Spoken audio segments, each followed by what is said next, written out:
this afternoon. We're here to talk about the severe weather and emergency shelters that we're opening.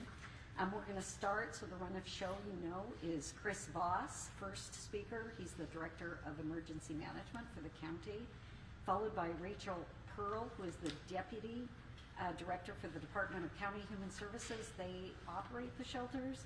Chris Gardner is our incredible partner from Do Good Multnomah. He's the Director of Communications and Marketing. And then we have City of Portland folks. Chris Carey, who's the Preparedness and response manager for the City of Portland, and Dylan Rivera, who you know well as the PBOT spokesperson. So with that, I'm going to turn it over to Chris Voss, Director of Emergency Management. We'll do questions right after. Thank you for joining us today. Obviously, we're entering a period now where we have met thresholds and the county will open shelters tonight. But this is really just night one of several nights that we're looking at.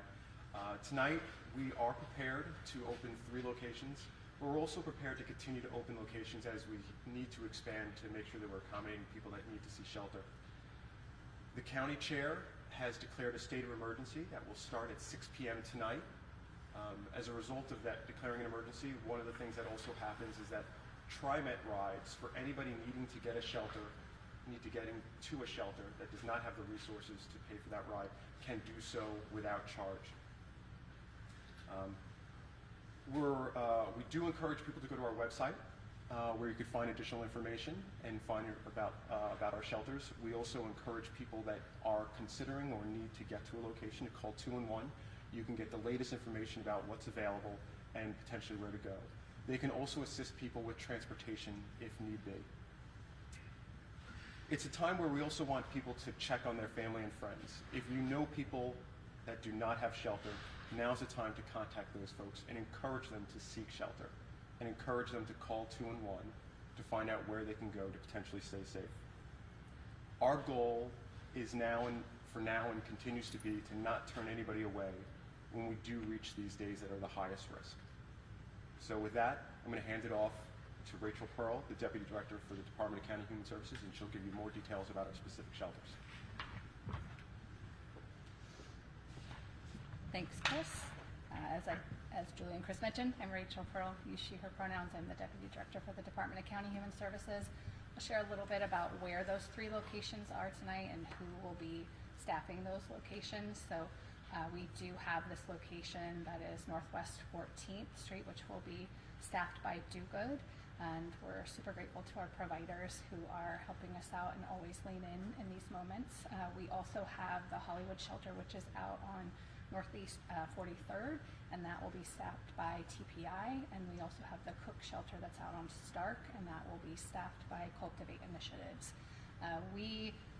When folks come into shelters, they can expect to be provided with food, water. If they are wet from the elements, they can be provided with warm and dry clothes, and we are able to sort of figure out what their needs are as they spend time in those spaces. We also are training staff throughout the year, so we have facilitated over 50 trainings for both county staff, city staff, and also community volunteers. So if folks are interested in leaning in and becoming a part of these operations, they can find more information on our website, which is multco.us/volunteer-emergency-shelter. As Chris mentioned, if you want more specifics on the addresses for these locations, you can go to our county website, which is multco.us/cold. And also at any time call 211 and they can help provide information for folks as well. So as others have stated, it's really important for us to reiterate that people need to get inside. The elements tonight are going to be very cold and we are concerned, and we want to be here at the most critical days, which is why we're opening today. Thank you. Good afternoon, thanks. My name is Chris Gardner. I'm the Director of Communications for Do Good Multnomah. I use he, him pronouns. And on the behalf of Do Good Multnomah and this downtown location of the severe weather shelter activation, I want to say that we're ready. We've got food stations and hygiene stations, warm drinks, water, and clothing all ready to go. And most importantly, we have a staff who knows how to be in relationship, because we get to do this work every single day for our city and our county. At this site, there's 120 beds with hundreds more across the county. We opened already for one night last week, and the space was nearly full. Being the location that's closest to downtown, we expect that will happen again during this week. So if we're full, or families with children show up, folks under 18, we work with the county to transport folks to other sites and make sure they have what they need. And I also want to make sure that we highlight the dedication of all the staff and the volunteers who step up and say yes to serving our neighbors. It's not easy at Do Good. We've had a team up for the last 2 weeks. We've been poised and on call, and the forecast has changed. So there's been a lot of back and forth as we've worked together with the county, as we've all navigated this kind of unpredictable weather system happening in late January and early February. Our team has been poised and ready to go and committed to showing up on top of the regular shelter work, because that's what it takes to serve this community and make sure that everyone is safe. So I want to thank them, the Do Good staff, and all the leadership, and everyone who's joined this all hands on deck effort this winter. Let's do this together and help spread the word. Thank you.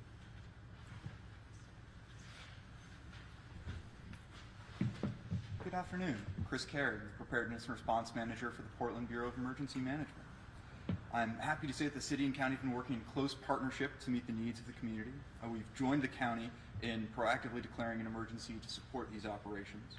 The Portland Bureau of Transportation, Portland Parks Bureau, and other public works bureaus stand ready to meet the needs of the oncoming weather. I'm sure Bill will get into that in a little bit. The city is concurrently recruiting for the sheltering needs of this activation with the county. First responders, including Portland Fire Rescue, remind everyone to take extra precautions on icy walkways and treat all downed power lines as they are live. And then finally, please check on your neighbors. Please keep your sidewalks passable, and if you see someone that needs shelter, please call 211. Thank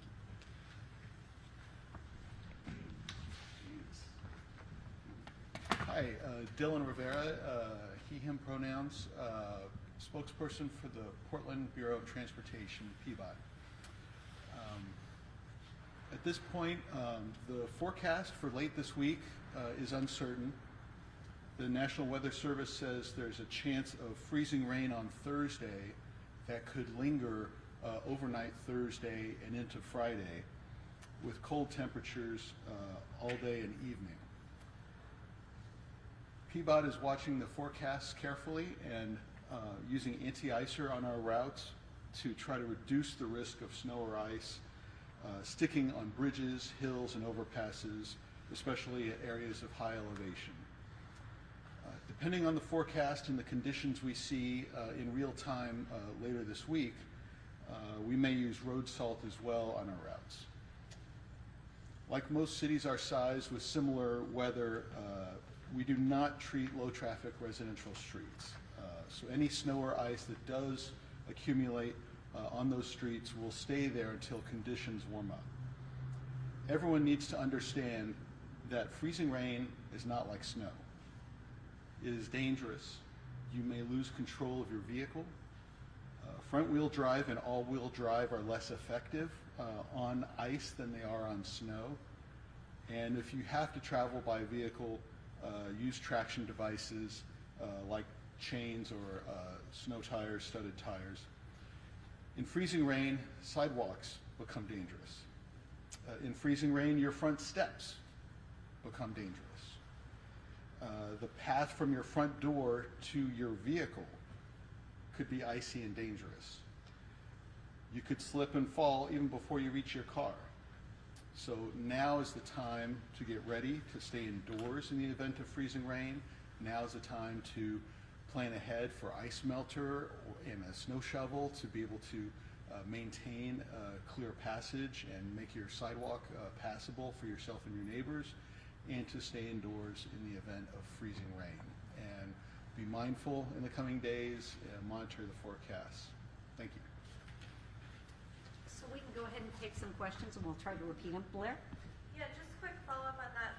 Sorry if you already said it, but why don't you treat those residential roads? Why not treat residential roads? Yep. So our equipment and our budget are enough to treat the main arterial streets, the streets where TriMet buses serve the public and where first responders need routes to reach shelters such as this one or hospitals. You know, we have to focus on those routes in winter weather to help first responders, meaning police, fire, ambulance services, reach those critical destinations. So we're the first responders for the first responders, and our equipment doesn't fit on a lot of narrow residential streets.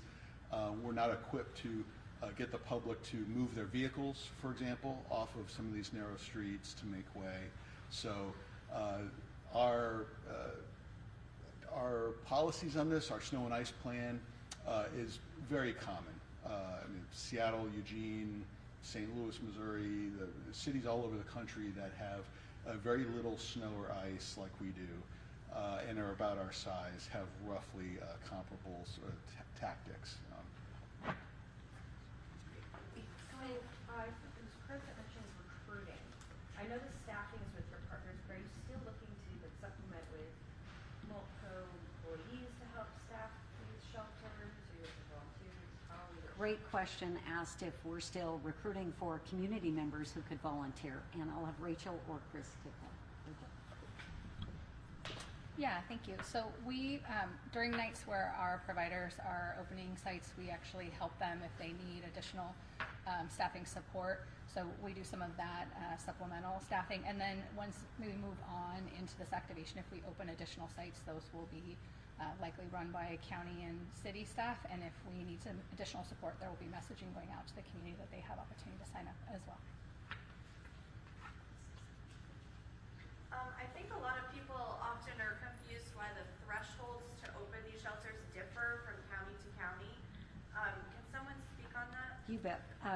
Chris Voss is going to talk about why thresholds seem different in different counties. Great. And yes, there are different thresholds in some of the counties. There are also some similarities. So our thresholds to open shelters are very similar to Washington County. I also want to just note a few other differences. The county, through the Joint Office in their Safe Streets program, also have thresholds that are reached at even higher temperatures, where they actually provide gear and support many people experiencing homelessness in a lot of different ways. This is sort of our most stringent threshold, where we then reach a point and we start opening locations. But we do recognize, while there are some differences, we're really proud of the program that we've built here. There are 3,000 beds that we have in the county that we serve every day. And even though last night we didn't meet the thresholds, there's actually beds, if folks were to call 211, available beds right now. And so we keep track of all those factors. And yes, we do have thresholds, but it's also very much a conversation. So last week we did open one night as well. We didn't quite meet our hard thresholds, but after looking at additional data, we thought it was necessary to protect the community, because we received specific information from the health department that said, hey, there may be more to this event than what we see. So we keep our thresholds flexible, and we like to be there, and we know we could be there during those highest risk days, and that continues to be the most important thing for us. Have there been any talks of just one blanket threshold for all counties, or is it always going to be individualized? You know what? I don't know, as in these are multiple governments that would ultimately make that decision. But we do communicate across the region as well about when people do meet those thresholds and what they're seeing. I think the difference is also that while we have an event like last January, we might open over 1,300 beds to support the community. I think our neighbors are seeing a much, much lower level of sort of people outreaching to their locations, more in the 100 to 200 range, where we might see things well over 1,000. Mr. Voss, you said that the cold exposure calls factor into that threshold, that making the call to open these shelters. Do you know how many cold exposures there were last night?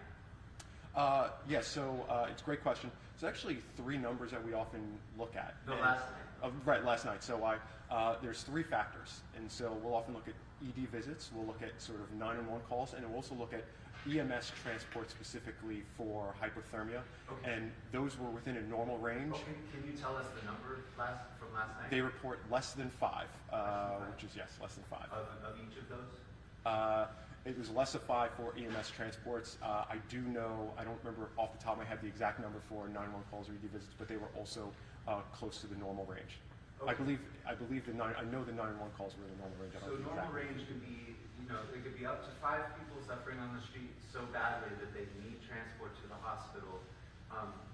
If that's happening regularly, is that not a crisis of our care system that there was a gentleman out here last Wednesday night, right across the street here, who was in great pain. He was dropped off at this shelter by a police officer who thought this shelter was open. It had been open earlier that day till noon, but then it was closed. Have you heard about this? I don't know of this specific story. First time I'm hearing that a police officer actually. Well, there drops was a someone off. police officer. You can ask PPB about it. I don't think we have a representative from them here. Police officer who was giving this guy a courtesy ride down to this shelter, thinking that this shelter was open. They didn't know it wasn't open. That man ended up in that alcove right across the street, crying for a long time until people called 211 for him. 211 sent a lift. The lift driver declined to pick this passenger up. 211 was called the second time. The second lift driver declined to pick this passenger up. Then he was so stiff he couldn't stand up. And he was crying in pain, and a BLS ambulance came and took him to Good Sam. We are seeing that every night outside.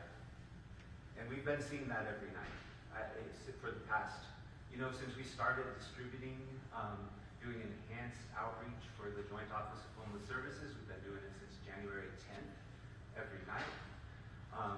This week has been particularly hard out there, and when you made the call to close this shelter, people took it real hard. They took it as a betrayal.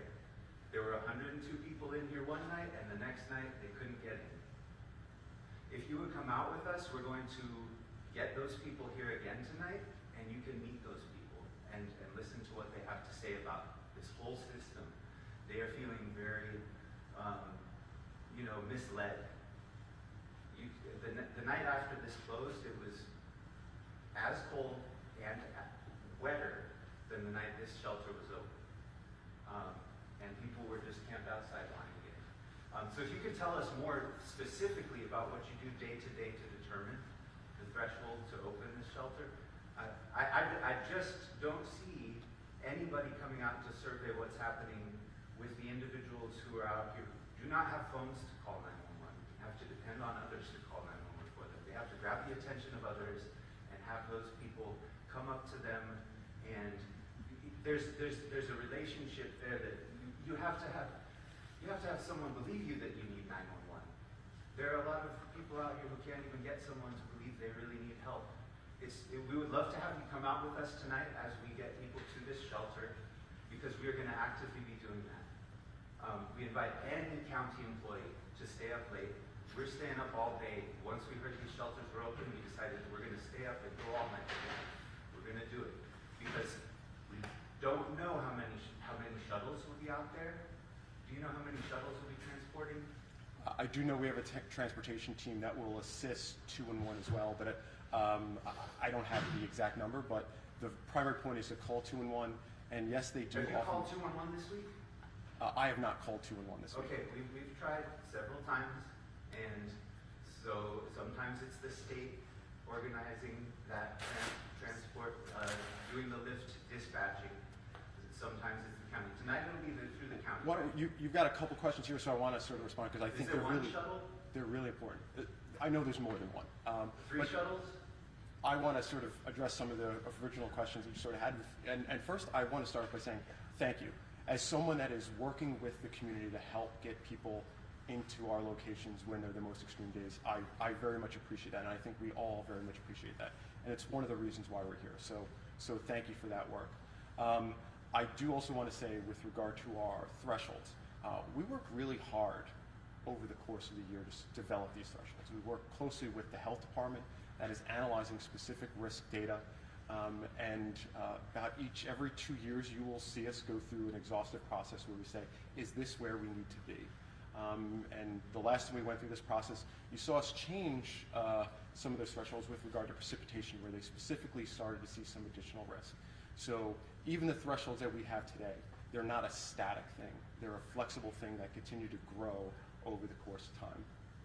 I recognize that there is risk year-round to people that are experiencing homelessness. We also recognize there are some days where the risk is very much increased, and that is primarily what this program is about. It is to be here during the highest risk days. When these thresholds were set by what people have said is the city set the thresholds, then the county took them over. When they were set, was there a fentanyl epidemic in 2016 and 17 to the degree it is out there right now? That's a rhetorical question. There is a very large problem happening, a crisis on our streets that is at a scale that never existed in the Portland I have lived in for the past 15 years. And there are people who are using a very powerful opioid that is helping them survive the night. They get a little numb sometimes. They feel better in the cold that way. If we can get them in here, they're not.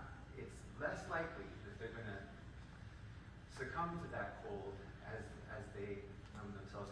It's a different situation now out there than it was when these thresholds were set. If you come out and visit with people, meet people who are out there all night, you'll find at 2 a.m. you'll find some people who want to come in here who didn't know it's open.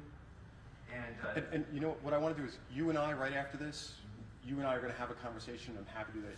Because I have some of the specifics and I have some of the questions, but I'm also very interested in sort of your offer. Because as someone that has worked these shelters, as someone that's been here overnight on many occasions, I do receive information. I think that on the ground truth very much does impact us.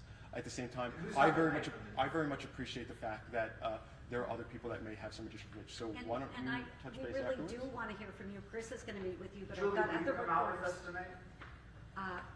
Yes, if I can. All right. Go ahead. You'll stay up late, right? I work every one of these late. Go ahead. Hi, so Not from the inside though, from outside. I understand, I totally- understanding that you have the inside perspective of how it works in here, but we would really love for you to join us outside. Actually talking to people on the ground. I absolutely would love to do that. Okay. You Thank guys you. took the weekend off. I I spoke understand. with Washington but- County, some of the We folks don't who are get working on Oh, the shelter sorry, we've there. got another reporter asking a question. Go ahead.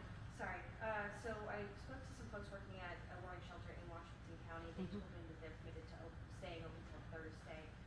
Are you guys doing day by day? And if so, why are we taking that route? Yep, that's a great question. Are we going day by day or just announcing a through-on opening? Go ahead. Okay, great. Yes, we make these decisions day by day. And the reason why we want to do that is because this way we have the most accurate forecast of which we can make decisions. And with that, I think it's also important, there are resources that we want to consider. We want to make sure that we use those resources during the highest risk days. And the forecast is shift.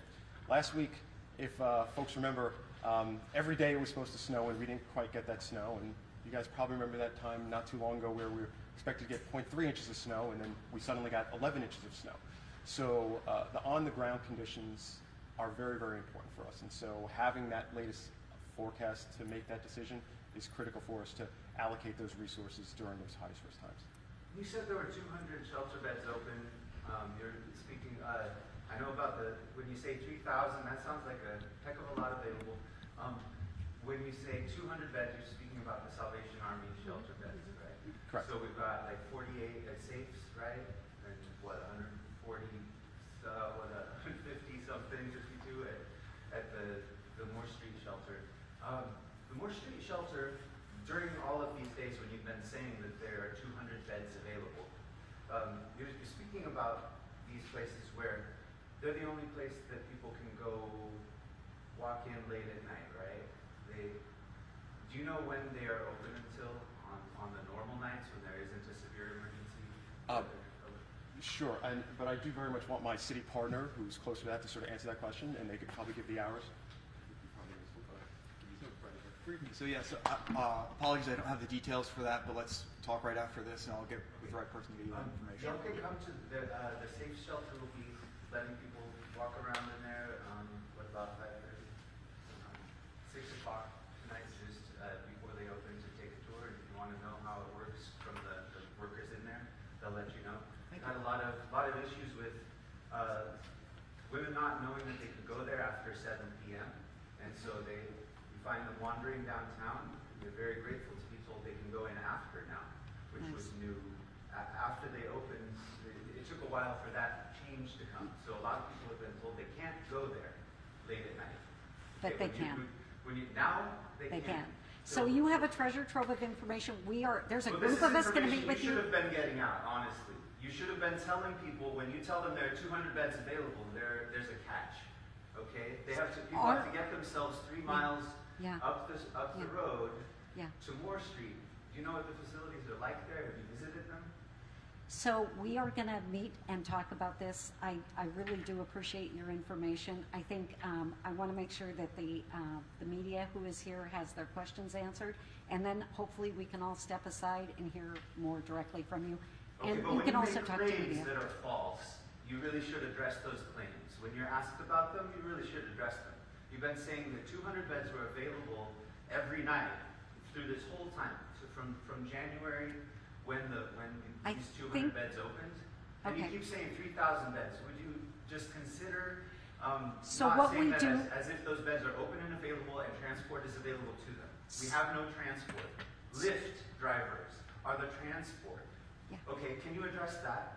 So I think this is some issues that, It's been issues like this for years in this county. When we call 211, it's Okay. been 3 years of this. Lyft Okay. drivers go to pick up an unsheltered Okay. person who may be soiled. So and during- the yeah. caller doesn't stick around. doesn't want to do that. You bet. I totally understand that. We do, in emergencies, have county transport and sometimes city that are actually helping fill that gap.